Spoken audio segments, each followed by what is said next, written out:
नाइखाइख्रेदना लदु इनरिंगै cookie तुमना हाटकनी लाउख्रमाले मिसंग semgatuna aina heli haina bhotna bada minamba oidaba mayam sijinna haibasi pumang mang jarabani haina akhang ahi athoi miyu singna haina bataki asita sunate tumli badu siribani haugatla badu hinglabani maram aduna haugatla su hai male masina numit thana leiriba makai khoi miyu bana hingliba makai chumduna ta leiraga daba sida hida kumlaba laipauni tawbagi budi aikoi gi chief minister n biren su mamang chi 2022 gi december taraga marida senapati district ki manung chanba khabum karung Sanadier Sports Complex ta pangthokiba ahumsu Barak Festival 2022 loisinkhibagi thoromda haikibadi politicians singbu miyamna matam amada huranba oidaba ngangba phagi lila oina urambadu ngasidi miyamna thajabe hingalakle miyamgi lusingbo oirabadi ngangthokiba wa khudingmak thabuk to onthokpa haiba wakhalonda state asida lengak liba team asina thabuk tawri asini adumnadi oiraga hojik lengak liba team asimi sang khombada minamba oidaba mayam sijina rabra tum libra natragna hugat libra khangdre hainerak liba sibu kuireda adubu handakti momon nokna duna maring tekatuna ladu inaduna samin ringai meiteina atram du pulap hatok pikredana satkredana makhoi ekhoi gi hayengi damakta amoromdana igi laman ina singani kuki tumna hatkani laukrama le miyamna taram ganida angam athau lengak pasingsu BJP na lusing ba double engine lengak ta miyamna thajabe hingalakle haikibdu di handakta pangthokiba state mangagi assembly election da BJP na state ahumda sauna mai pakkiba aduna sumlamgadaba male adubu state asida maitai kuki gi numit chani gi kungani thoi rom surba lan asida yengnorubu di politicians sing matam amada huran ba oidaba ngangba phagi lila oina unarami haikibadu amuk hanjilaktabra hangnarakta basunate satliba thasi gi ahum amasung mari nomaijing amasung ningthauka numita fal lauthokiba state mangagi assembly election da BJP ni state ahumda mai pakkiba aduda state asigi yelhungmi miyam hojik na thengnariba wa anamika mirau khon tengthana woiba pumna makta da makai imphal gi thamban sanglen da haraw phongduktuna momon nokmina duna ladu inakhiba saminakhiba du misam miyam gi meeting dadi lengak liba team asilamdam asigi yelhungmi miyam bukari su leitana khanbani haina lawnari state asigi law and order gi phibam phagalakle hanagi natre thokliba numit chani kunithoi suraba hingsa gi irang hanna sunirбasi loisanaba khudingmakna wari sanaba hore manipur dagi BJP gi MP member of parliament ani puthoktaba yade haina lawringai haukiba ningthauka numit ka yukta kuki militants sing mati masana ha taragumdui ot nairaga pulap hatkibada mai kai kaya da miyamna tengthana hoiri tongan political parties sing loop singna pen dabag loina awaba phungduknari adubu double engine lengak lusing liba BJP gi mai kai dagi ngasi pawu hi amata haidri hairambadi ai miyam ditadri aronba amadi leiba mali swaida sumiyam gi singna badi phungduknarakli ladu inaduna samin nakhiba numit adu da ikhui gi chief minister n biren na laipokum na prime minister Narendra Modi modern politics ki Chanakyani hairib home minister Amit Shah BJP president JP Nadda naikhaiba state mangagi election campaign political mahik kaya patlaga mangkhre Rahul Gandhi gumba wakhan mapung phadrba politician amana Narendra Modi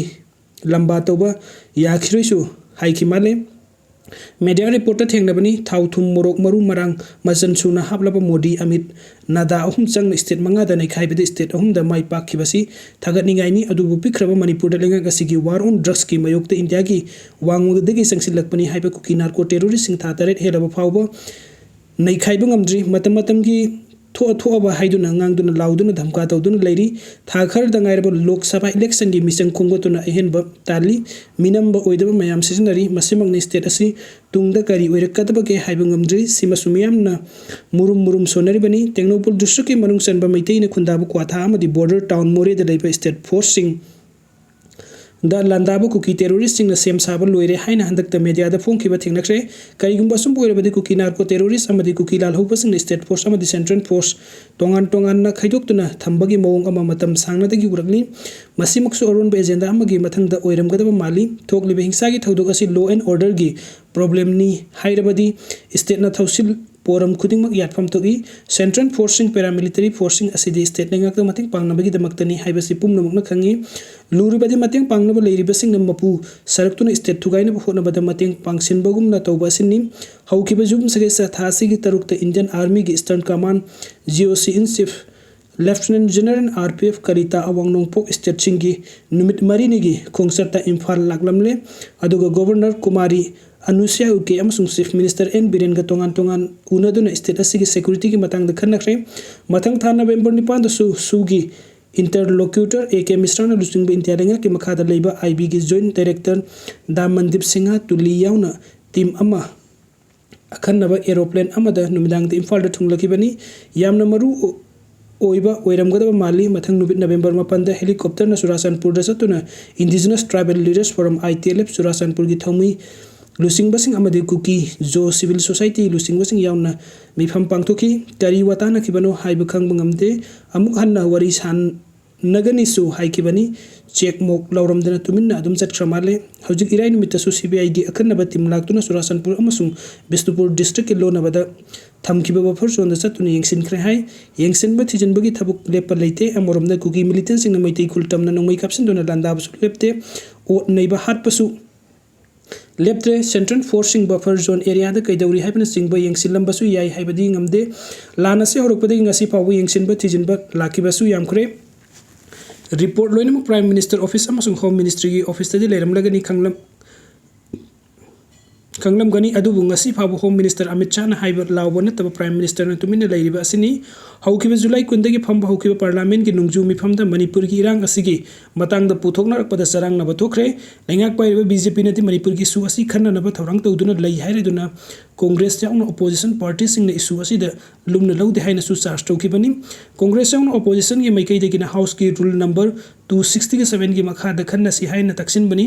लेंगा की मैकैदगी BJP ना rules number 176 की मखादा अतेनबा मतम की ओइना खन्नसि हाइबनी अमना अमगी वफमदा याखिदबा अदु करिगिनो हाइबदी खंगदे उपाय लेतबदगी कांग्रेस मेंबर सिंगना नो कॉन्फिडेंस मोशन लेंगाकता थाजबा लेत्रे हाइबा मोशन पुथोक्तुना अयाबा फंगदबा मतुंगदा अगस्त 9 दा खन्नबा हौखिबनी मोशन अदु खन्नबदा प्राइम मिनिस्टर नरेंद्र मोदी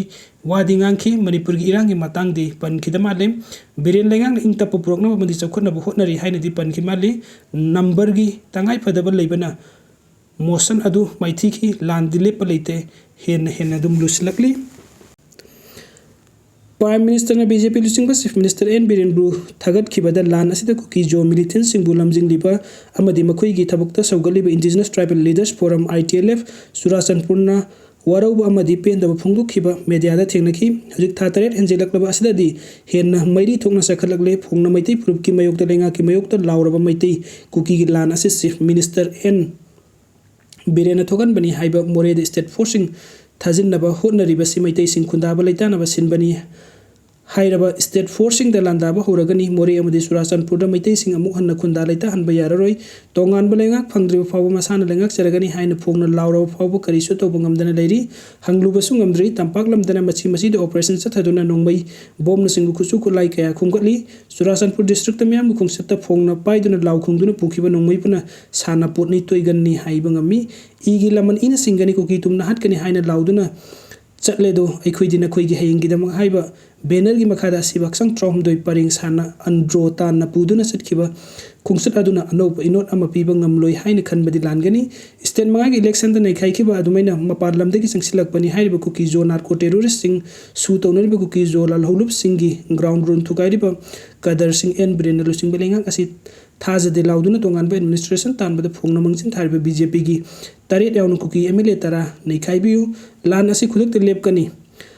हाइनबा लाउनबा मरान सिनबगी मथौ ताररोय मियामसु इंग सिंगना पुकनिंग लैताना अरै लैता अथो असिन तौनदुना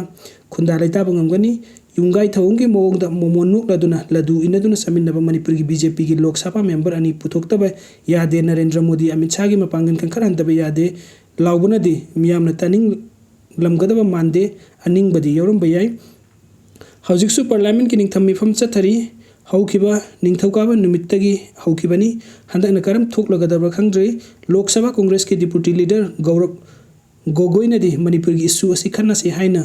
एडजर्नमेंट मोशन अमा पिसनख्रे हाइरि motion अदुगी मराइबक तंबा ngamdri cookie सिंगना मैतैगा लैमिनबा सुकम ngamlaroi हाइरि Meitei सिंगना अमु कुकी तुमना हाटकनी लाउरी खंगद्रे हाइरिबा लाउरिबा सि इचम चंबा खोलाउदी मानदेको।